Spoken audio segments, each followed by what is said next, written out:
Alright, thanks for checking out another one of our videos here on YouTube. We've got 900 plus videos on YouTube, so it's the first time you've ever seen one of them. Appreciate you finding our channel. But we work on electric fence boxes, old stuff, new stuff, all brands and ages of things. So we get a lot of different ones coming through here for repair. We work on hundreds of these fence chargers every year for people. So if you got one, be happy to take a look at it for you. There are links down below in the description area. But this is a old Gallagher B160, a little number there, B160. They made a later version was black case, but the mid 90s was a orange one, and in the early 90s I think it was called a B150, same guts basically. And in the probably late 80s they made a unit called E12 with a little 2. That was the same thing as this one, but I don't know what's wrong with them. I haven't even turned it on yet. I'm just going to take the screw out the front here. I'm going to take this unit apart, and I just want to see what's going on the inside. So let's get kind of a good little once over on it first, and then we'll look at see what's going on from there. Well, I can see moisture's gotten to it. So there's a stamp there. Yep, let's see, I can barely read it. There's a 1999 model. There's a sticker right there as well that matches. It's a 1999 is when this unit was built. So it's a 25-year-old unit.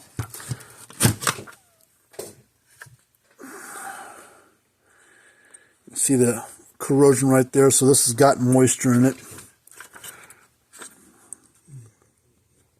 Something burnt up right there as well. So, yep. Let's check the capacitor, and then we'll dick around that board here in a second, see if we can. I imagine that's part of our issue there.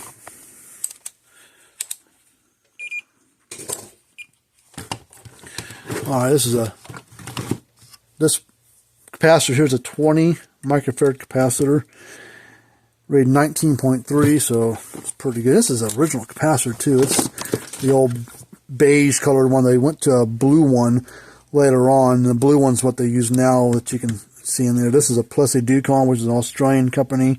I don't know if they're still around or not, but they don't. Gallagher and some other brands don't use Plessy anymore. They get them these blue ones from somebody else. So, but yeah, you can see this burnt spot right there.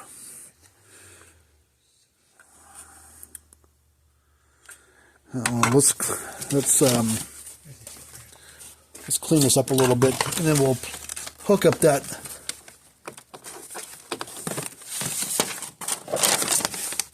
board, or hook everything back up and see if it turns on, does anything.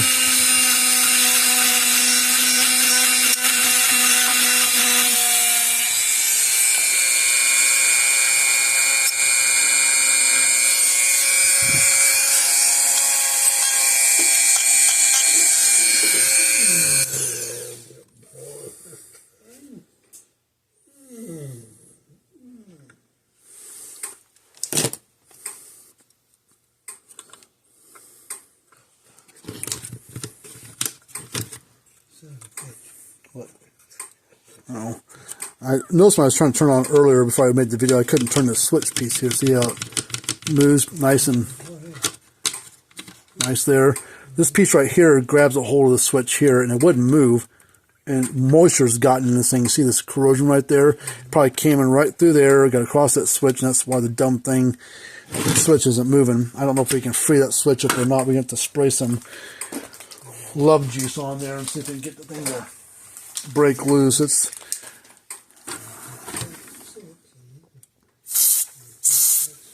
This is contact cleaner stuff, so we'll try it first, and then we can spray some regular WD-40 stuff in there and see. Oh, this one still won't move. Let me grab a pair of pliers, see if we can persuade this thing a little.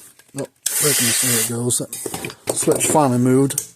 Okay, now it's moving, but man, that's pretty tight.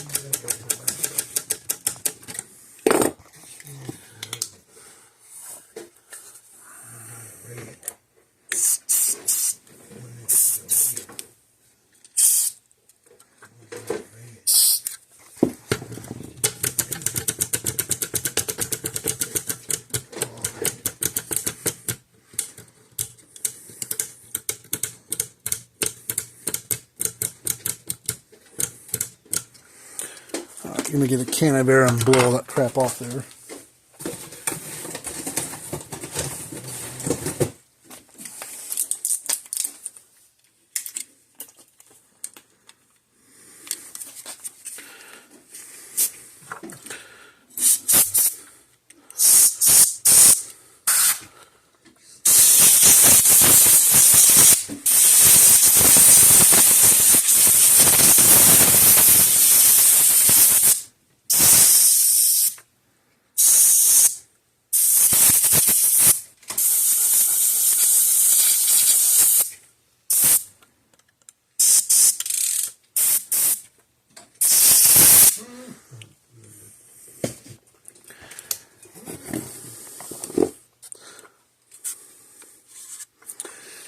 Alright, let's see.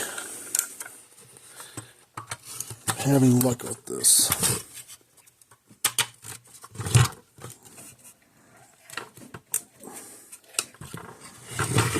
Okay, this.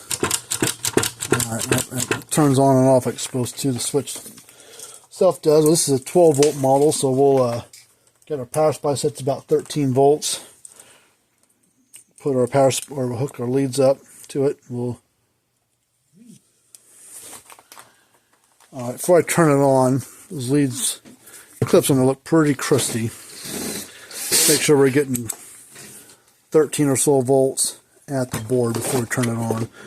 So this label on there, right there to there, should be 13 or so volts. Oops.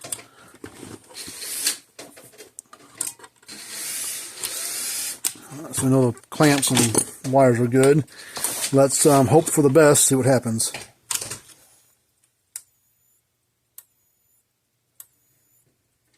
There it goes.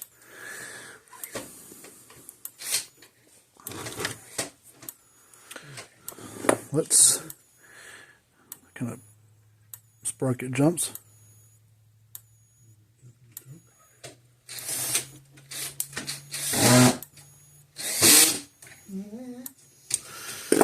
Pretty standard little pop like that one's got. Let's put her.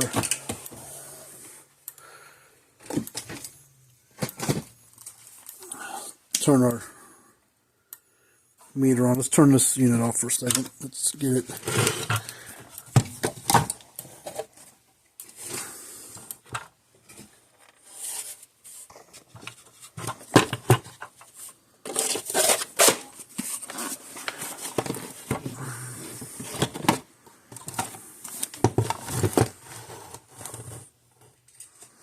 Alright, so we're going to do open circuit voltage with no load, and see it puts out. We're going to watch this number here, and it should be about 6.5 to 7, 7.3 kV. We'll put a 500 ohm load, probably drop down to around 4-ish. 3.7, and about almost a 1 joule output. This is a 1.6 joule stored. Let's go to 200 ohm. This will probably be too much for it. This number is going to drop for sure there, but this will probably go, if it was over 1 joule, this will go higher, but I think this number is going to go low, because I think we're going to go past this threshold, what it can handle. Yeah. Voltage drop like I thought it would, but 0.88 joules. So this is probably right around 1 joule output. So we went past its threshold. So, but this unit's working fine. So I think this has gotten water in it, messed that switch up, which we got that solved. It's still a bit spongy. I don't still like that switch. I'll probably have to mess with that a little bit more.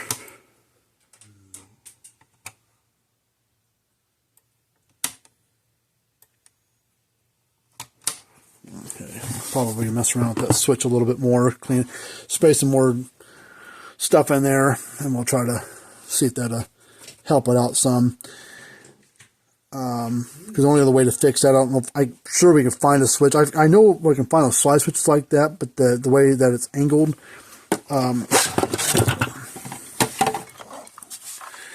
most of them, the pins are coming out the top. So it's like vertical mount versus going down like towards the board. So, but other than that, things working great for a 25-year-old unit. And well, it's got the board's been replaced. It's got a 2010 circuit board in it. See 10. So the board's been replaced at some point in time. But yeah, this thing's working pretty good now. But anyways, we'll mess with the switch. We'll probably talk with the customer about. See, it's already getting stuck again. Yeah, let's just mess with that switch some more. But anyways, thanks for watching our channel, watching our video here on YouTube. We'll call the customer, chat with them about it. We're going to mess around with the switch a little bit more and call them and tell them what we found out. And move on to the next one. Until next time, see you later on.